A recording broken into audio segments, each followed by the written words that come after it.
Querida Iglesia del Señor, Dios me les bendiga.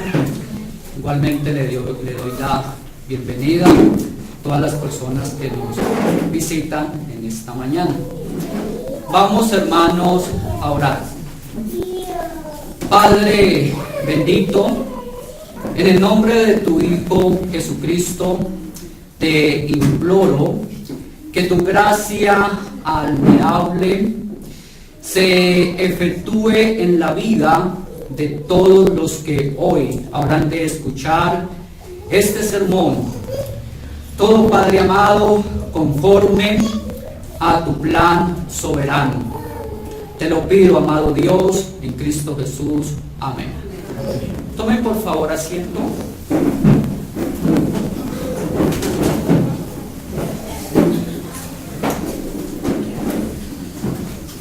Estamos estudiando en el libro de Ruth sobre la redención del amor soberano de Dios.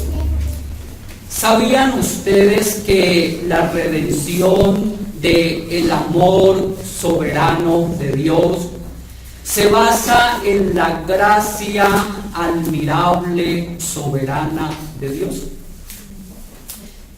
Mi querido hermano, permítame decirle que esto es absolutamente cierto. La redención de Dios se basa en su gracia admirable. Le invito a que abra su Biblia en el libro de Ruth, el cual hemos estado estudiando algunas semanas. Y como ustedes saben muy bien, trata de la historia de un amor real. Pero realmente es mucho más que eso, porque nos habla de la gracia redentora de nuestro bendito Señor Jesucristo. Y con toda sinceridad quiero decirles que este será un mensaje muy difícil de entender, a menos que usted tenga su Biblia a su lado y que usted preste toda atención, es decir, esté concentrado, enfocado en este tema. Porque si usted no me presta atención, sin duda va a perder bendiciones maravillosas que se encuentran escondidas en este libro de Ruth, en el capítulo 2. ¿Alguna vez usted ha tenido una cartillita que nosotros llamamos sopa de letras?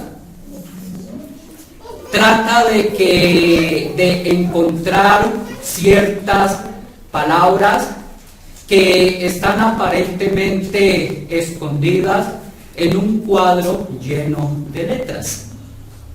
Y si usted mira superficialmente, usted las va a pasar por alto.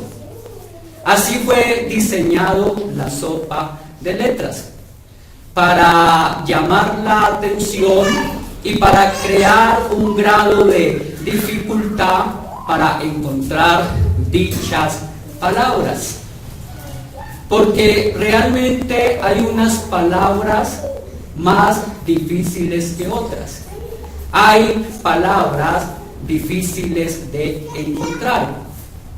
Pues en forma semejante, este libro de Ruth tiene palabras ocultas o significados que usted y yo debemos de descubrir.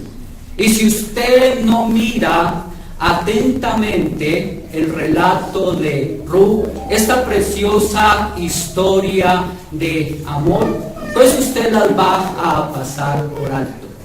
Así que mi consejo es que usted mire atentamente, ¿sí? Porque allí están las palabras. Allí, así de esa forma, Dios lo ha diseñado.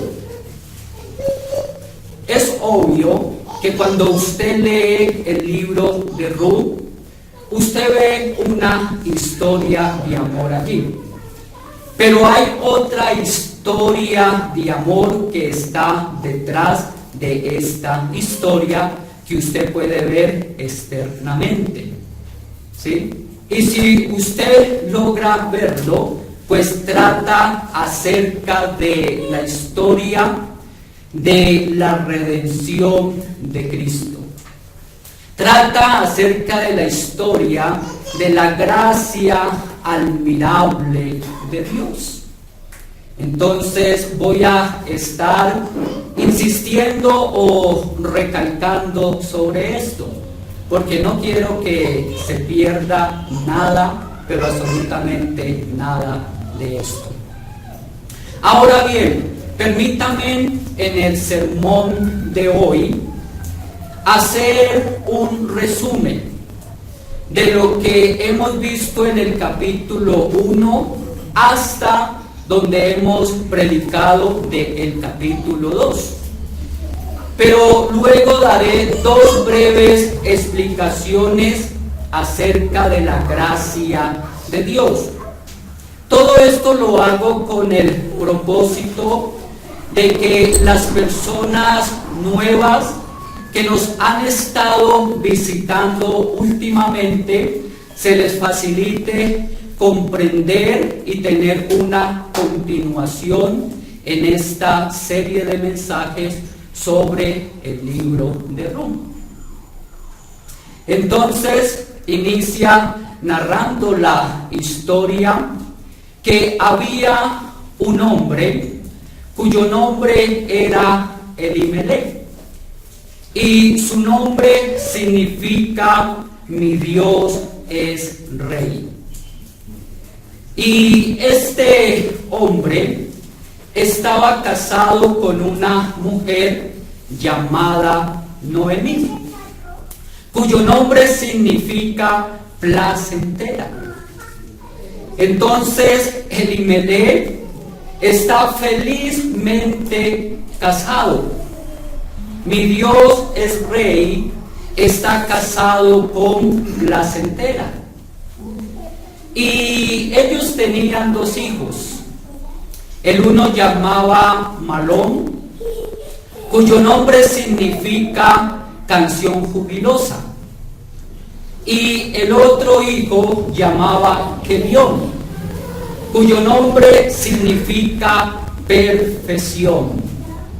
Y estas son las palabras, es decir, los significados que usted debe de encontrar en este relato de Ruth. Noten esto: mi Dios es rey, está felizmente casado con placentera, y su descendencia es canción jubilosa y perfección. Y esta familia vivía en Belén, de donde también fue nuestro bendito Señor Jesucristo. Pero dice el capítulo 1, versículo 1, que hubo hambre en la tierra. Y este padre de familia, Elimelech, tomó una muy mala decisión, porque él se fue a una tierra maldita, que era la tierra de Moab. Dios había maldecido a todos los de Moab, por cuanto ellos no habían recibido al pueblo de Israel con pan y agua después que salieron de Egipto. Ellos se interpusieron a que no pasasen por el desierto.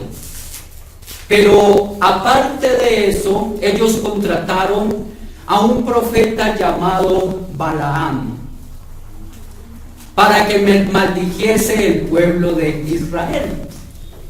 Pero Dios hizo que esa maldición cayese sobre ellos, porque Dios le había prometido a Abraham que quien bendiciese tu descendencia sería bendecida, pero quien maldijese tu descendencia serían ¿qué? Maldecidos.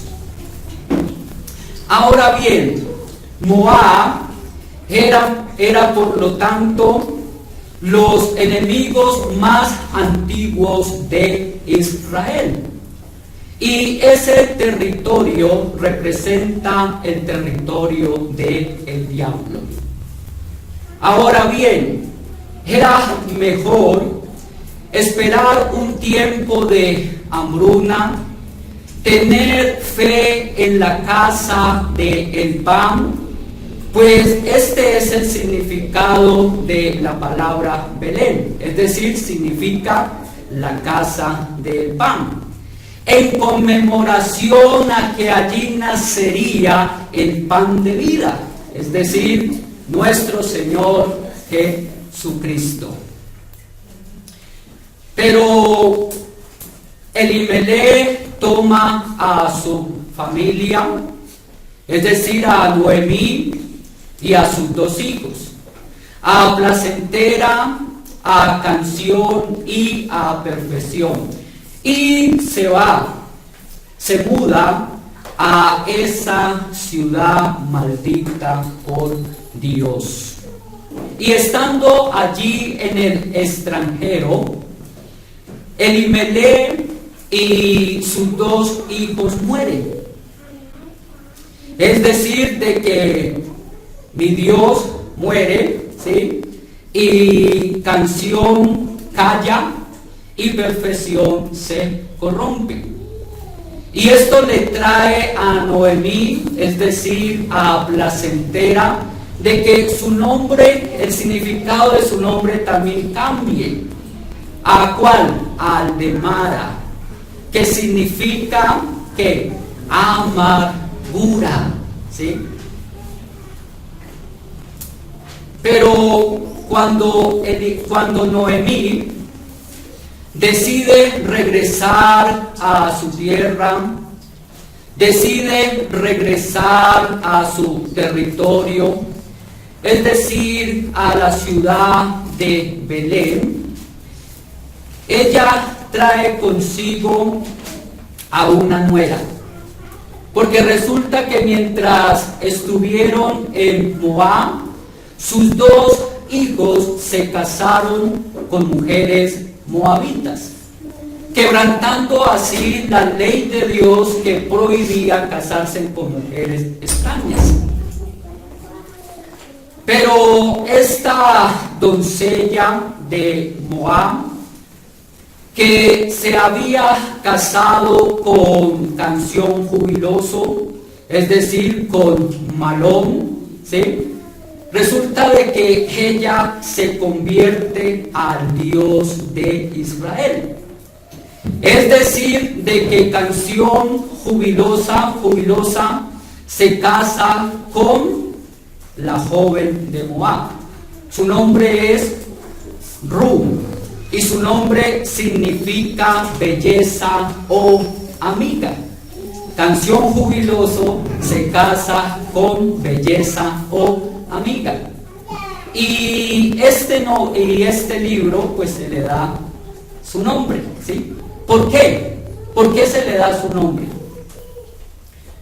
Porque allí podemos nosotros ver de que trata de la gracia admirable, soberana de Dios al convertirla no solamente en su hija, sino también en convertirla en su amiga. Recuerden de que Ru era enemiga de Dios por pertenecer a la nación de Moab. Asimismo, todo aquel que está sin Cristo es enemigo de Dios. Pero también algo muy importante, ¿sí? y es que ella es embellecida a través de la gracia admirable de Dios para que sea presentada como la novia o esposa de Cristo. Ahora bien, cuando Noemí decide regresar a Belén, pues su nuera Ruth, ella le dice que quiere regresar con ella.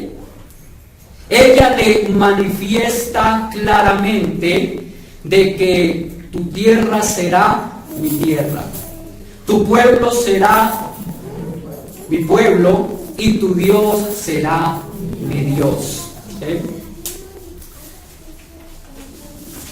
Y esa muchacha, cuyo nombre era Ruth, belleza o amiga, salió del paganismo.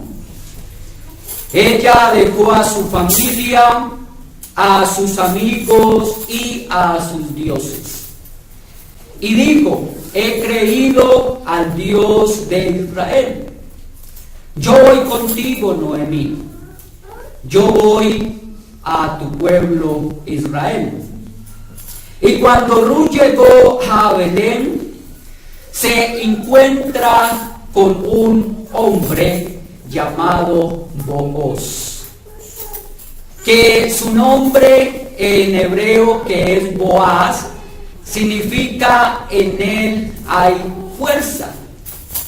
Entonces Ruth conoce a un hombre poderoso, a un hombre rico, a un hombre noble, y se casa con él. Es decir, de que en él hay fuerza, se casa con belleza o amiga. Esta doncella de Moab, pero pagana, conoce al soltero más codiciado de Belén. Y él la ama tanto que compra la propiedad que su difunto esposo Malón había perdido. Y él se casa con Ruth. Y Ruth llega a ser una de las antepasadas de nuestro Señor Jesucristo. Porque de esa unión matrimonial nace primero Obed. Obed engendra a quién? A Isaí. Y Isaí engendra a quién? A David, ¿sí? ¿Y a dónde viene Cristo? Del rey David, como lo registra claramente Mateo capítulo 1. ¿Sí? Miren, esta es la historia en grandes rasgos. En semejanza, la sopa de letras está muy bien ordenada, ¿sí? Pero no nos dirá mucho si solo la vamos a mirar externamente. Por lo tanto, vamos a mirar este libro de Ruth detenidamente para sacar un mejor provecho. Porque Elimelech representa aquí a la nación de Israel. Mi Dios es rey que se casa con placentera cuando él va a la tierra de Moab. Lo que eso significa es que él le da la espalda a Dios. Él niega su fe, su tierra, sus leyes. Y cuando él hace esto, pues mi Dios, el rey, muere juntamente con sus dos hijos. Como ya lo estudiamos en un mensaje anterior, todo esto fue como pago por sus pecados. Porque la Biblia dice que la paga del pecado es ¿qué? Es muerte, ¿sí? Y de paso trae amargura ¿a quién? A placentera, ¿sí? ¿Qué significa esto? De que Elimelech quebrantó el primer pacto que Dios hizo con la nación de Israel. Y la nación de Israel perdió todos los beneficios de Dios. Y por eso es que fue necesario Dios restablecer un nuevo ¿qué? Un nuevo pacto, ¿sí? Ahora bien, Noemí representa aquí a todos los creyentes que retornan al hogar. Pero no solamente a todos los creyentes que han caído en pecado, que han estado en desobediencia temporal, apartados del Señor. Como el hijo pródigo de la parábola, que después de arrepentirse, pues regresa nuevamente al seno del Padre. Sino que también debemos de recalcar de que aunque todos los creyentes fueron escogidos desde antes de la fundación del mundo en Cristo, no obstante ellos nacen en Adán. Nacen heredando todas las consecuencias de la desobediencia.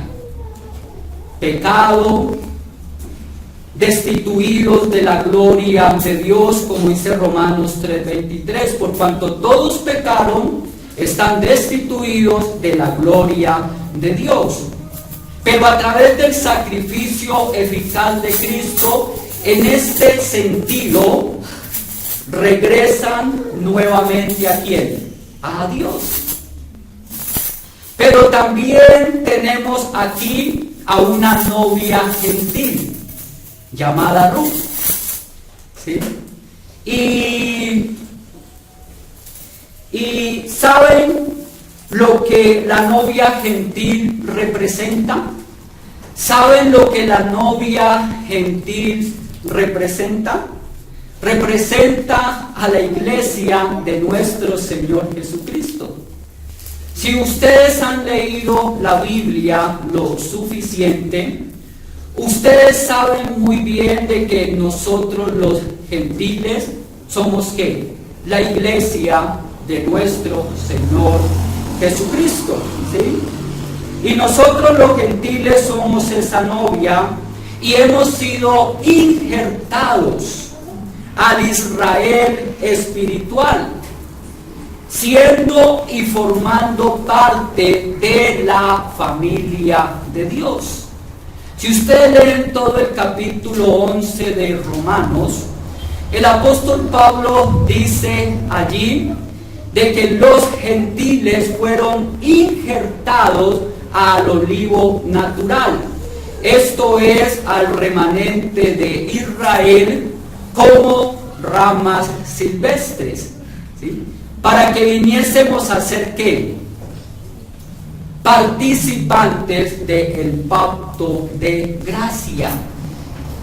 Pero también dice 2 Corintios 11:2, San Pablo declara, dice que con celo de Dios nos ha desposado para presentaros como una virgen pura a Cristo. Y Efesios capítulo 2, versículo 19, afirma que ya no soy extranjeros ni advenedizos, sino conciudadanos de los santos, ¿sí? Y miembros de la familia de Dios. Por así decirlo, nosotros somos Ruth, la novia gentil. Nosotros somos Ruth, la novia gentil. Y vos, que representa a Cristo, ¿sí? Cristo es ¿quién? Nuestro esposo y también nuestro pariente redentor. Miren, este es el cuadro. Y si está un poquito complicado para usted, le invito a que lea nuevamente todo el libro de Ruth hasta que pueda entenderlo y vea cómo Dios ha entretejido todo esto soberanamente en la Biblia. ¿Por qué hizo Dios esto así? ¿Por qué quiere Dios que nosotros seamos diligentes, que miremos intensamente todas estas cosas? Porque Dios quiere que nosotros tengamos el gozo, el placer de descubrirlas por su santa voluntad. Yo no sé usted, pero en mi caso, ¿sí? ¿No se siente usted muy gozoso, es decir, de una forma peculiar, cuando descubre a Cristo en el Antiguo Testamento? Miren, un día el Señor Jesucristo,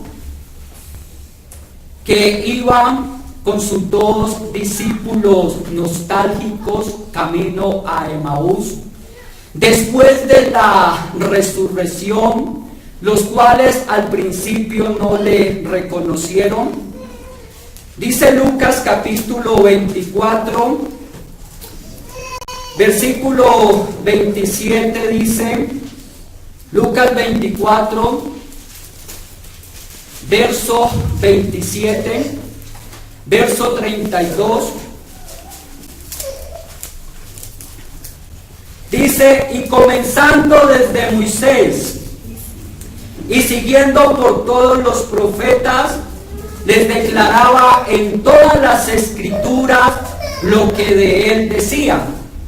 Verso 32, y se decían el uno al otro, ¿no ardía nuestro corazón en nosotros mientras nos hablaba en el camino y cuando nos abría las escrituras? Y permítanme decirles que esto es exactamente lo que estamos haciendo en este estudio de Ruth. ¿Ha visto usted al Señor Jesucristo en esta escritura de Ruth? ¿Puede comprender usted el plan redentor, el plan soberano de Dios en este libro de Ruth? Pues oro al Espíritu Santo que así sea. Miren, el tema central del capítulo 1 de Ruth, el cual ya estudiamos, es la providencia soberana de Dios. Pero el tema central del capítulo 2 del libro de Ruth es la gracia admirable soberana de Dios. Nótenlo por favor en el versículo 2 de Ruth capítulo 2. Mire lo que dice.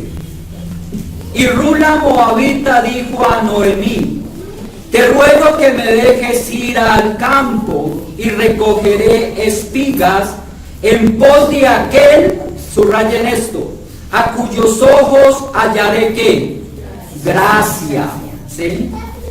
¿Pueden notar ustedes en esta escritura esta preciosísima palabra gracia?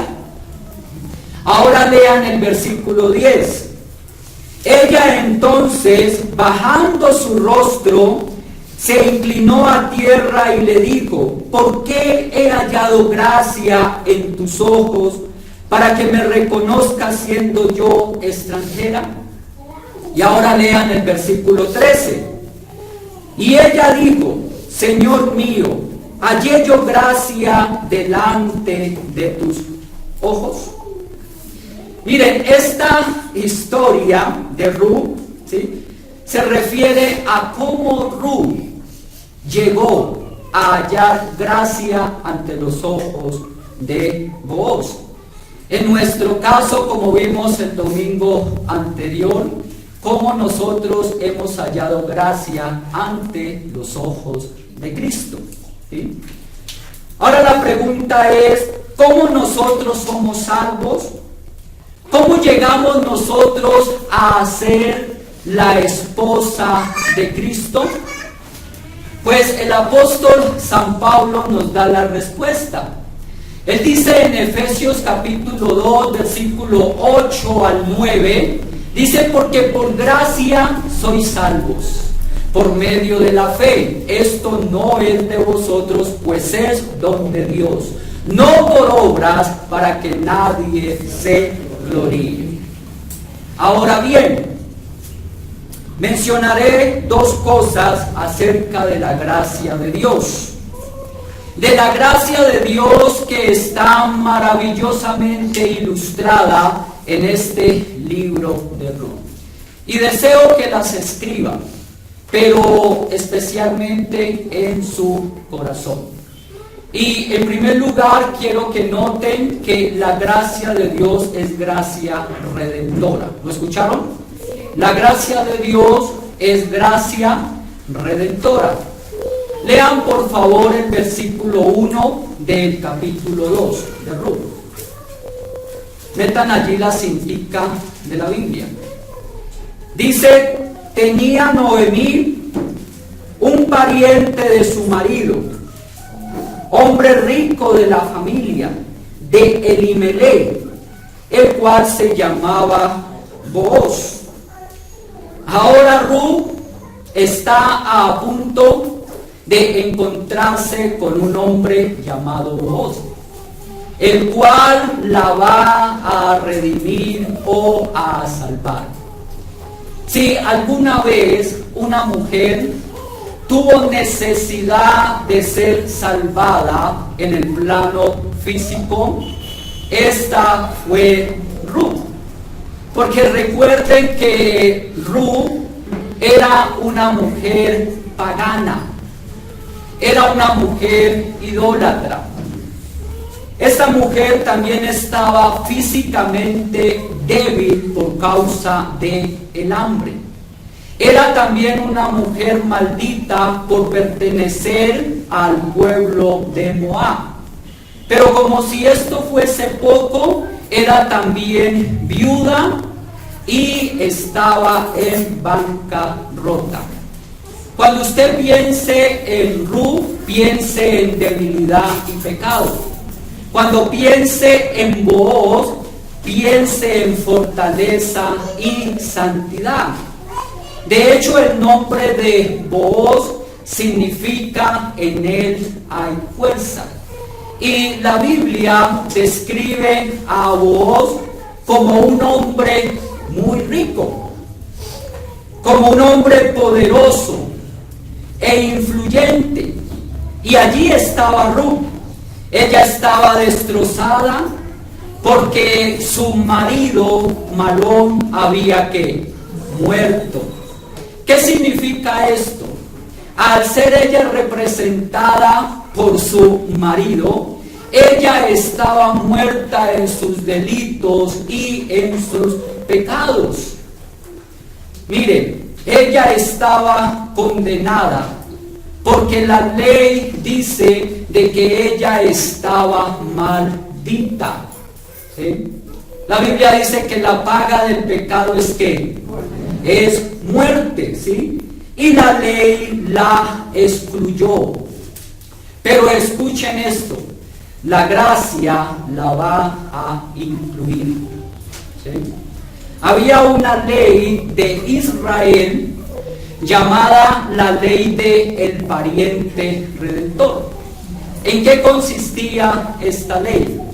De que si un hombre moría y no dejaba hijos, o quizás había caído en quiebra y había perdido su propiedad, pues un pariente cercano podía venir y, según la ley del pariente redentor, comprar nuevamente esa heredad que el difunto israelita había dejado, sea por muerte o sea por haber caído en quiebra. Es decir, de que este pariente redentor podía venir y comprar la herencia a aquel hombre que la poseía actualmente.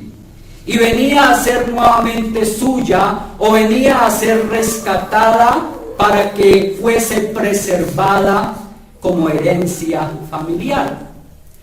En otras palabras, tenía que ser un pariente cercano de la familia, ¿sí? Porque era la voluntad de Dios de que la herencia permaneciese en la familia. Pero escuchen esto, ¿sí?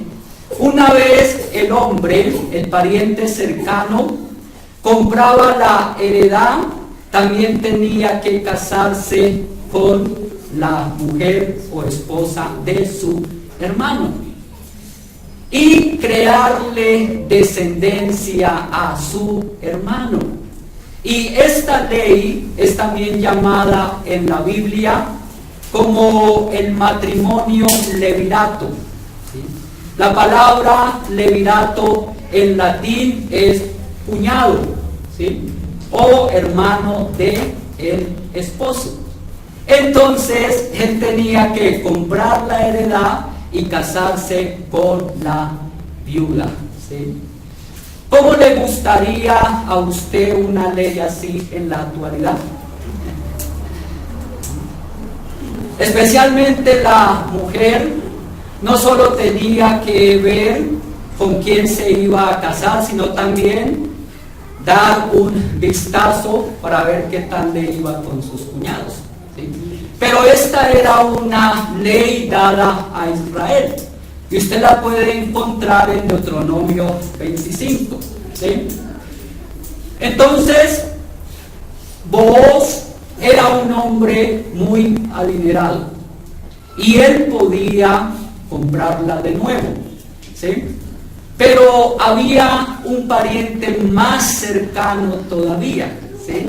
Pero este rehusó comprar la heredad y casarse con Ruth. Motivos por los cuales vamos a explicar en el capítulo 4, ¿sí? Pero ahora quiero que vean conmigo cómo Booz es una ilustración del Señor Jesucristo. Miren, primero, Booz era de Belén, tal cual como lo fue nuestro Señor Jesucristo. Pero segundo, Booz era un pariente cercano de Ruth, tal cual como el Señor Jesucristo es nuestro pariente cercano. Usted querrá preguntarme, ¿por qué el Señor Jesús es un pariente cercano a nosotros? Miren, si no fuese un pariente cercano, no hubiese podido ser nuestro Redentor. Porque el Señor Jesús no solo debía de ser 100% Dios, sino también 100% hombre, ¿sí? Y lean por favor Hebreos capítulo 2, versículo 14, versículo 16 y 17. Hebreos capítulo 2, versículo 14, verso 16 y verso 17.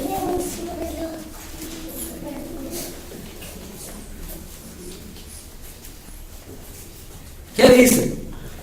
Así que por cuanto los hijos participaron de carne y sangre, él también participó de lo mismo.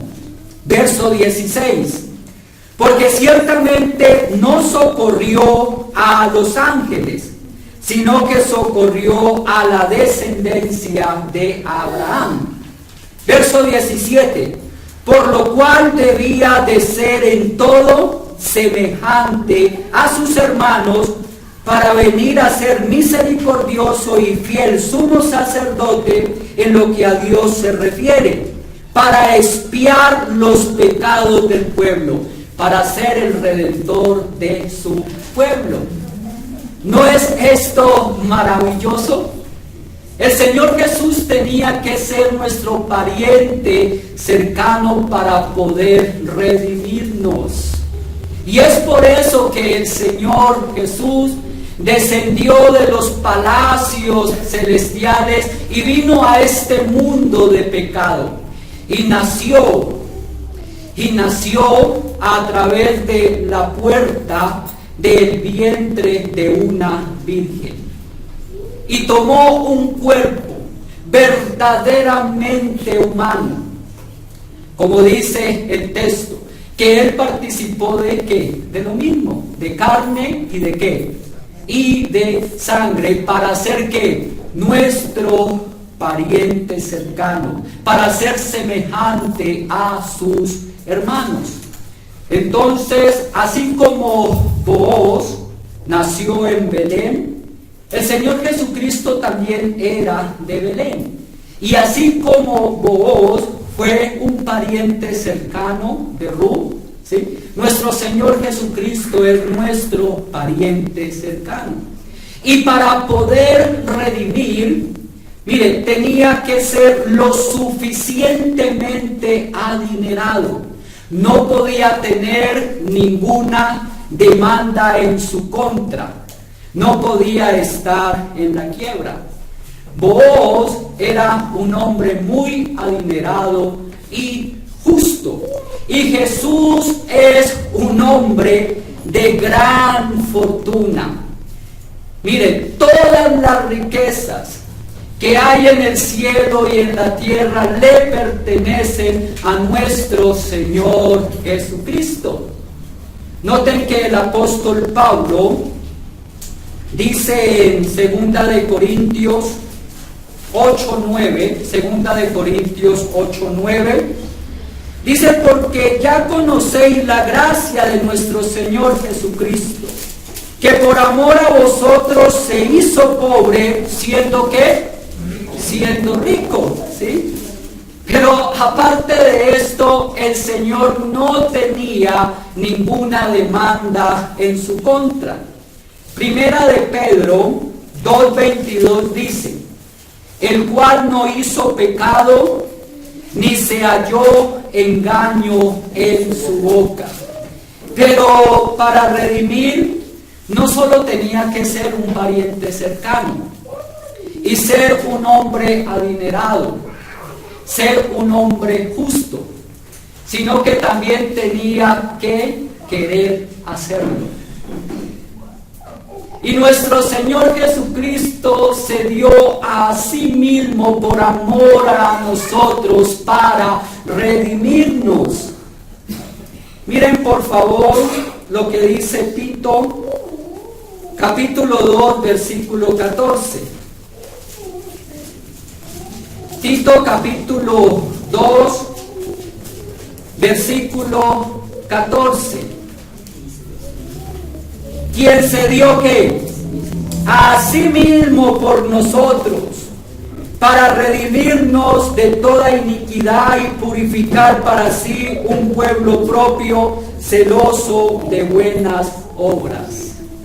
Tal como Booz estaba deseoso, ansioso de redimir a Ruth, nuestro Señor Jesucristo también estuvo enteramente deseoso para redimirnos a nosotros. Dice el mismo apóstol en Gálatas capítulo 2, verso 20: con Cristo estoy juntamente crucificado.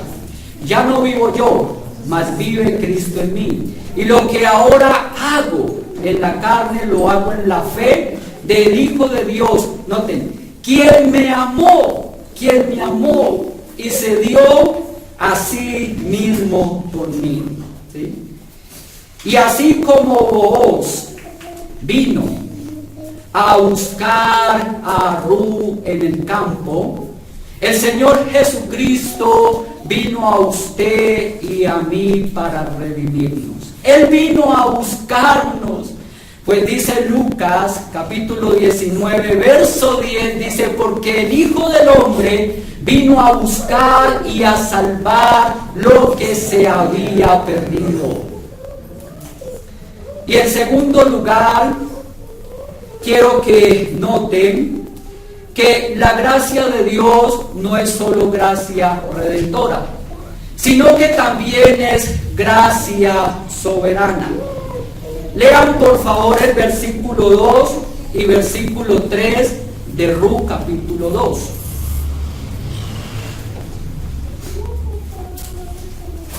Ruth capítulo 2, verso 2 y verso 3 dice: Y Ruth la moabita dijo a Noemí: Te ruego que me dejes ir al campo, y recogeré espigas en pos de aquel a cuyos ojos hallaré gracia. Y ella le respondió: Ve, hija mía. Fue pues, y llegando, espigó en el campo en pos de los segadores. Y aconteció que aquella parte del campo era de Booz, el cual era de la familia de Elimelech. Hermanos, quiero que ustedes estén viendo la gracia soberana de Dios en todo esto. Que estén viendo la mano inadvertida de Dios moviéndose en la historia, atrayendo a Ruth hacia Él. Les recuerdo que había también una ley con un alto sentido social, llamada la ley del espigueo. Trataba de que cuando usted iba a cegar el campo, si dejaba caer una espiga, usted no podía recogerla, tenía que dejarla allí en el suelo. Usted podía espigar la mayor parte de ese campo, pero Dios había mandado que no podía espigarlo todo. Usted no debía espigar en las esquinas. Y si una espiga caía, usted no podía devolverse a recogerla. Porque esto era para los pobres, para las viudas, para los huérfanos, para los extranjeros. Era una ley que consistía en una ayuda especial hacia los pobres. Era altamente beneficiosa, era una ley práctica para los más necesitados. Esto usted lo puede ver en Levíticos 24, verso 19 al 22, ¿sí? Pero escuchen esto. Noemí no podía sacar provecho de esta ley, a pesar de que estaba en absoluta pobreza, porque ya era demasiado vieja para este tipo de labores. Pero allí estaba Ruth, la doncella de Moab, la joven viuda, y a ella se le concede el permiso, ¿sí? Se le concede su ruego suplicante, y Noemí la deja ir a espigar al campo, ¿sí? Para recoger algo de lo sobrante de la cosecha. Deseo reiterar que vean la mano de Dios en todo esto, porque cuando regresaron ellas a su país, justamente en el tiempo de la cosecha, ¿sí? Y esto no fue un accidente, esto no fue una casualidad, no. Y luego ella entra en los campos a espigar. ¿Y de quién eran los campos donde ella espigó? Pero no había letreros que dijesen estos campos le pertenecen a tal familia. No había una demarcación, ¿sí? No había un cerco. Simplemente ella llegó a ese campo y resulta de que eran los campos de su pariente cercano llamado Booz, ¿sí? Y cuando ella está espigando en ese campo, ¿quién sale al campo en ese preciso momento? ¿Quién suele visitar a sus campos en ese momento? El propio Booz. ¿Pero por qué? porque la gracia soberana de Dios lo estaba guiando todo. Mi estimado amigo, deseo que usted también esté viendo la mano de Dios en todo esto. Deseo que usted crea que Dios es un Dios soberano, que está coordinando todas las circunstancias. Booz ve a Ruth en su campo y le pregunta a su mayordomo en jefe, ¿quién es ella? Usted debe de entender de que Ruth era una mujer, como significa su nombre, bella, ¿sí? Y Booz era un hombre como cualquier otro. Es más, un poco viejo, pero estaba activo sexualmente, ¿sí? Pero él la ve y se enamora de ella. Pero quiero que entienda esto, ¿sí? En Ruth no había ninguna virtud en sí misma. Era la gracia de Dios quien la había embellecido. Recuerde que Ruth había sufrido mucho, había pasado por una gran hambruna, estaba muy golpeada, estaba quebrantada, estaba destrozada, ¿sí? Estaba destrozada, ¿sí? Ahora, ¿hizo Dios todo esto cruelmente? No. Al leer toda la historia de este libro de Ruth, usted puede ver de que Dios la estaba guiando soberanamente, ¿sí? La estaba guiando soberanamente. Y usted necesita no solo entenderlo, sino también creerlo. Miren, Jesús, el amado Booz celestial, ama a su iglesia, ¿sí? Él ama a su iglesia, ¿sí? Y Él a través de su gracia la ha hermoseado para presentársela a sí mismo como una virgen pura. Quiero preguntarle, mi querido amigo, ¿está usted cubierto con la gracia soberana y redentora de Dios? Si no, le invito a que reconozca ante el queridísimo Señor: soy un pecador, estoy espiritualmente alejado de ti, pero hoy vengo en busca de tu gracia, misericordia y perdón. Y dile: Señor Jesús, te agradezco por ser mi pariente redentor, y te doy gracias por tu maravillosa gracia que me redime. Hoy te pido que entres a mi corazón para que seas mi Señor y mi Salvador. Entra a mi corazón, cambia mi vida y úsame para que yo lleve a cabo el cumplimiento de tus propósitos divinos. Oremos.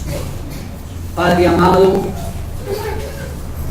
ruego en esta mañana, a través de nuestro Booz celestial, nuestro bendito Señor Jesucristo, que murió en la cruz del Calvario para redimirnos, que trates con la vida de todas las personas que están aquí presentes.